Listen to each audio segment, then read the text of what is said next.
Today's video is about discharging your patient from the emergency department. In this, I've also included a bit about transfers and prescriptions. First, if you had not done the module and watched the video about CPOE, I highly encourage you to go back and do it. It's on my YouTube channel, and this is because you need to be familiar with orders before we do this, and we will use some lingo that we have used there, and it'll make your life much easier if you do the CPOE before you watch this.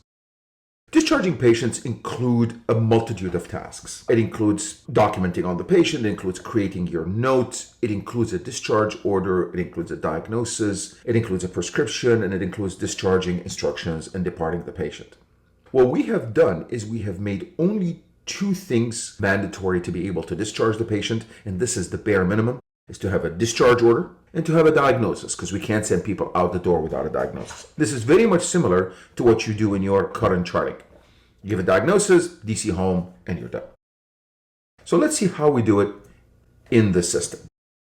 There are many ways to do it.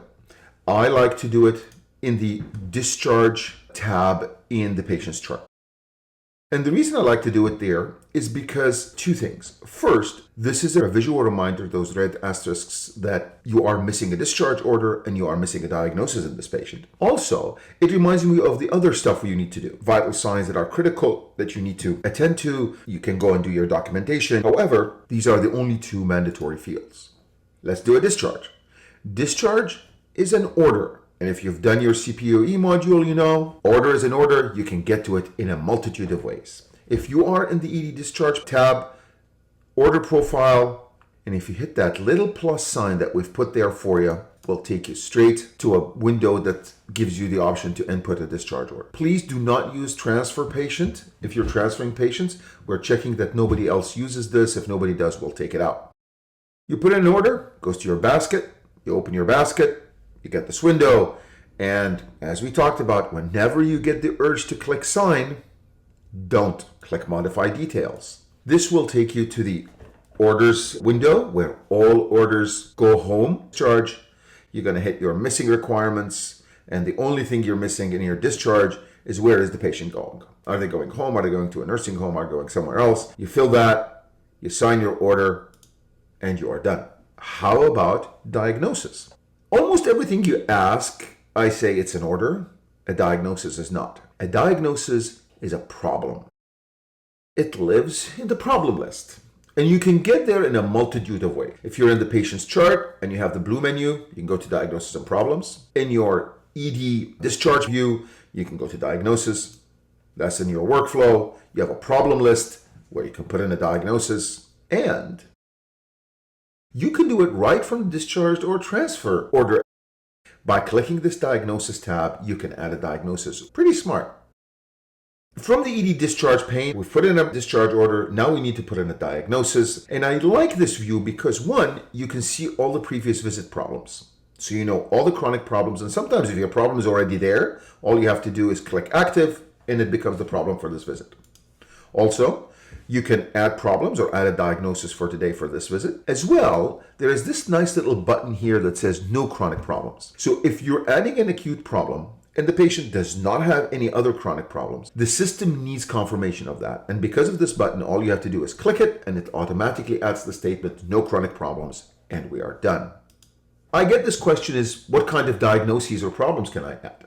The system uses ICD-10. It is expansive. And Emerge Docs always ask me, do I have to be specific? Believe me, ICD-10 is extremely specific, but yet it's also quite vague. So let's take a look about a few things we use in the emergency department. So I've searched myocardial here, and you can see what you have. Anything from myocardial infarcts to abscess to disease. If you search for situational, I've got situational phobia or stress or anxiety or insomnia, and etc. and a situational disturbance. Another one we use is abdominal pain in a child, abdominal pain, just pain, abdominal pain, not NOS, it has to be there somewhere. Shortness of breath, you can use dyspnea, but you can also use shortness of breath, and you've got all the kinds of options there. Fever not otherwise specified, fever and chills, fever post-op, so on and so forth. Suicidal, risk, intent, behavior, ideation, overdose, thoughts, attempts, etc. Now, what's also fun here is that, see where it says this visit? If you click on that, you can actually add it to a chronic problem, or you can add it to both. So in this case, my patient has pericarditis, and I want this pericarditis to go on this visit, but also as a chronic problem, so it shows up in the problem list. Add it to this visit and chronic, pick pericarditis, and I'm done. Is that it? Now, there are a couple of other things that we probably should talk about. First, let's talk about transfers. Well, transfers are an order. You can find them anywhere you can find orders. So this is a new order entry in the patient's ED workflow, and I've put in ED transfer, and that's how you find them. We have done a lot of work to make sure things go right by finding an order called ED transfer. And you will see if you're transferring out of the hospital to another site. Admission to our CDU is actually a transfer. We'll talk about that maybe in another video when we talk about admissions, but that's a transfer. But you also have a few order sets. Interim admission and transfer order sets, stuff for mental health, pediatrics, Tylenol overdose, DKA, etc. So you can use these. These are the ones for stroke. Even though they're under ED, they're managed by the stroke team. Here's a sample of your ED transfer to CDU. You only need time and date. Transfer to another site. Now there are more options. Same as out of hospital. Reason for transfer, what kind of transport, do you need a nurse, do you need an RT? Pretty standard question, all very relevant so that when the order is tasked, they know what resources they need and how they transfer the patient. Nice little reminder, all of them have a diagnosis tab, so you can add a diagnosis right from here without having to go anywhere else. One of my most common reasons for admission to CDU is transport delays. Those are patients from a nursing home that I finished treating at 10 o'clock at night, and they'll have to stay for another 15 hours waiting for OPT. So I thought, does ICD-10 has transport delay as a diagnosis? And bingo, there it is. I went to diagnosis tab, I put transport, and the first two things that came up are transport delay and transport problem. Besides transports, the other issue is scripts. So let's go back. If you remember, these were the elements of discharging a patient. Discharge order and diagnosis were sort of the core stuff that you have to do. The rest are not mandatory. We will tackle documentation and creating a note in another video. Discharging instructions and departing is a nursing task in our workflow, but that leaves prescriptions. Most patients leave the department with a prescription. So let's try to figure out how to create a prescription in the new system. It's pretty easy. Prescription is an order. So you know the trick. There are, though, a couple of caveats you have to know. The first is that you have to change the category of your search from inpatient to prescription. And in the system, inpatient does not mean admitted to the hospital. It actually means inside the hospital. So things outside the hospital are not inpatient. After doing that, the process of an order is pretty much the same. You find, you select, you modify, and then you sign. There is something added, which is in a prescription. You have to either print it or you have to send it to the pharmacy. There are two ways of creating prescriptions, either from scratch, or if you've already prescribed the medication to the patient and given it to him in the ED, you can modify, switch that order into a prescription. First, let's start a script from scratch. This is a standard order entry in the patient's chart, an ED workflow tab. I switched the button from inpatient to prescription. It's been there all the time. You've probably not noticed it. I searched for azithromycin, picked the oral tablets, 250 milligrams. It asks me, what do you want to do? I said, I want to give him one tablet once a day, because I've given him the 2 tablets today at first dose. Typical order. You have the urge to sign because it's the default. Don't. Hit modify. Whenever faced with an option to sign an order, don't. Hit modify. And this is what happens. So you get a prescription just like every other prescription. You got to put how many tablets you need. There's this useless field that says stop time. I'll teach you a trick. If you jump to it and you hit T for today, it'll put today's date. If you really want to change it, you can hit the plus sign in the main keyboard over the next to the delete button or the backspace. And if you jump to time, if you hit N for now, it'll put the time now. Now I have to tell you, I have no idea why they're mandatory fields. They don't even find their way to the printed prescription. There's no reason for them to be there. Come convince pharmacy otherwise. You notice other fields like an LU code or other things that you can add, PRN, and if you want to keep an indication for the PRN. The other thing you want to note is the printer here, or the send to. So in this example, I just picked up my printer at home because I'm working from home. However, if there is a pharmacy for the patient, the pharmacy will show up here and you can send it directly electronically to the pharmacy. If there isn't, you're going to pick a printer from the list and print from it. And this is what a prescription looks like. And if you notice, the stop date and time are nowhere to be found. So you print this, it has a watermark, you sign it, and you hand it to the patient. Just as a reminder, like all orders, they go to live in the orders tab. And under orders, if you remember, there's a medication list. You can also get to it by clicking this. And this is my prescription. If you right click, this gives you a lot of options, including modifying it, renewing it, canceling it, and reordering it. Say you ordered something wrong and you want to change it. So by a simple right click for medications, you'll be able to do those changes. Now, let's talk about changing a script from an ordered medication. So in this particular patient's, in the orders on the medication list, I've given him a dose of azithromycin and a dose of dexamethasone in the department. I want to change this to a script because I'm sending him on the same meds. Right-click azithromycin, convert to prescription. Right-click dexamethasone, convert to prescription.